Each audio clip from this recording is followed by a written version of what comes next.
હવે વાત કરીશું એક કૌભાંડ વિશે અને એક એવું કૌભાંડ છે જેના કારણે આખા શિક્ષણ જગતમાં ચકચાર મચી હતી, જેમાં ગુણ સુધારણા આ કૌભાંડ સામે આવ્યું હતું।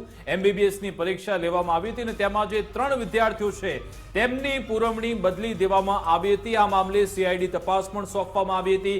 હાઈકોર્ટમાં મામલો ગયો હતો, ઘણા બધા તપાસના નાટક થયા, તરકટ થયા, રિપોર્ટ પણ સોંપાઈ ચૂક્યા છે। જો કે કૌભાંડને 2 વર્ષ પૂર્ણ થયા છે છતાં પણ કોઈ પગલાં લેવામાં નથી આવ્યા। આજે કોંગ્રેસ નેતા અમિત ચાવડા અને સાથે કિરીટ પટેલે આ મામલો ફરી એકવાર ઉઠાવ્યો। કિરીટ પટેલ કે જે સતત આ મામલા સાથે તે જોડાયેલા છે, તેમણે આ વાતો ઉજાગર કરી છે। આજે ફરી એકવાર તેમણે આ નિવેદન આપ્યું છે અને તેમણે કહ્યું છે કે કેમ છાવરવામાં આવી રહ્યા છે, સાથે સાથે જે જવાબદાર અધિકારીઓ છે તેમની સામે કેમ કોઈ કાર્યવાહી કરવામાં નથી આવતી, તે પણ એક સવાલ તેમણે ઉઠાવ્યો છે।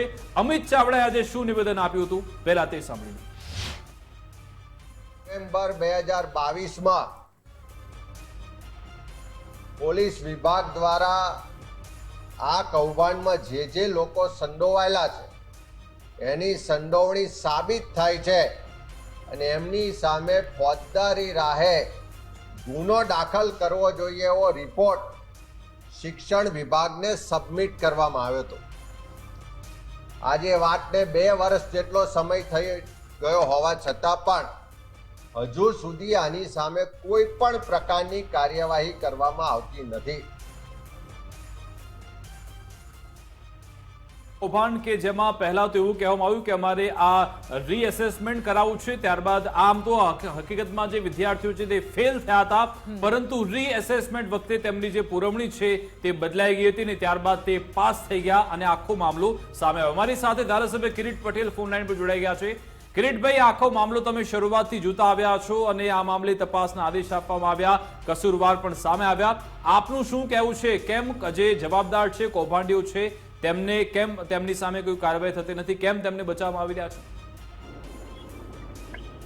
જો સરકાર ભ્રષ્ટાચાર મુક્ત શાસનની વાતો કરી રહી છે અને વાતો કરે છે કે અમે કોઈ ચમરબંધીને છોડવાના નથી, પરંતુ આ ચમરબંધીઓને કોણ સાચવી રહ્યું છે સમજાતું નથી। જે રીતે હેમચંદ્રાચાર્ય ઉત્તર ગુજરાત યુનિવર્સિટીના એ વખતના કુલપતિ ડોક્ટર જે વોરા એ આ MBBS ના સપ્લિમેન્ટરી બદલવાના કૌભાંડની અંદર દોષિત સાબિત થયા છે।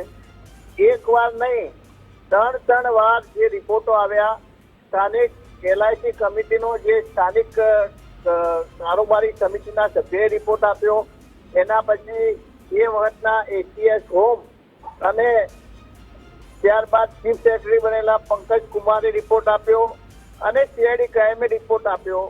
આ રિપોર્ટ આપે એ 2021 ની અંદર એક રિપોર્ટ આવતો હોય, બીજો ડિસેમ્બર 2022 ની અંદર આવતો હોય અને 2 વર્ષ સુધી એની તપાસ ના થાય, વિધાનસભાની અંદર એની રજૂઆતો થતી હોય અને છેવટે એક ધારાસભ્ય તરીકે આ ભ્રષ્ટાચારને સાબિત કરવા માટે અમારે નામદાર હાઈકોર્ટનો આશરો લેવો પડે અને સરકાર ભ્રષ્ટાચાર મુક્ત શાસનની વાતો કરે છે।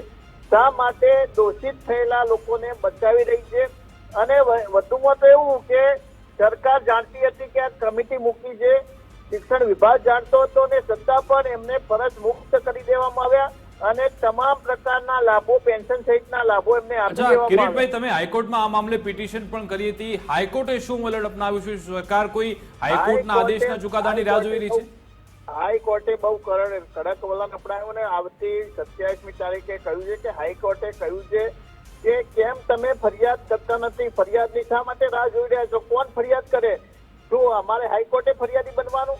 અને હાઈકોર્ટે કહ્યું છે કે દર 27/9/2000 સુધીની એ ફરિયાદ આપી દેવી જોઈએ અને ફરિયાદ નહીં આપો તો જે પણ જવાબદાર છે એની સામે અમે કાર્યવાહી કરીશું અને જો હાઈકોર્ટ જો પોલીસ ફરિયાદ નહીં આપે તો કોઈ થર્ડ પાર્ટી દ્વારા ફરિયાદ નોંધાવી।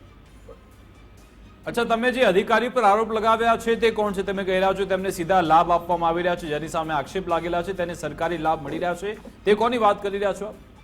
એ જે વોરા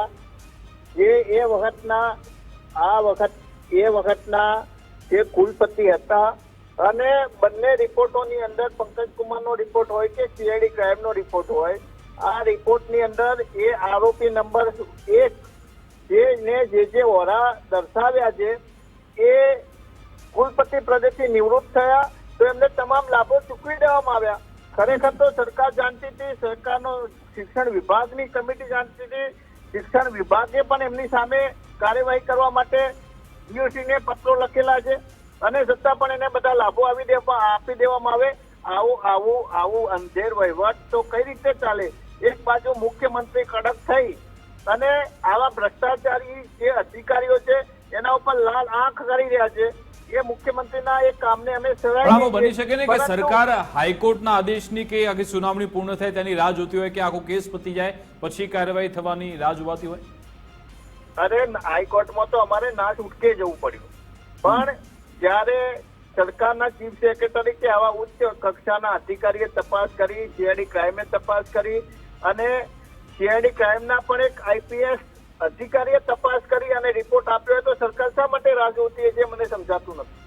અચ્છા, બિલકુલ આભાર કિરીટભાઈ અમારી સાથે જોડાવા બદલ, વાતચીત કરવા બદલ. તો ધારાસભ્ય કિરીટ પટેલ કહી રહ્યા છે જે તે સમયે કુલપતિ હતા જે વોરા સાહેબ, તેમને સીધા જ સરકારી લાભ આપવામાં આવી રહ્યા છે.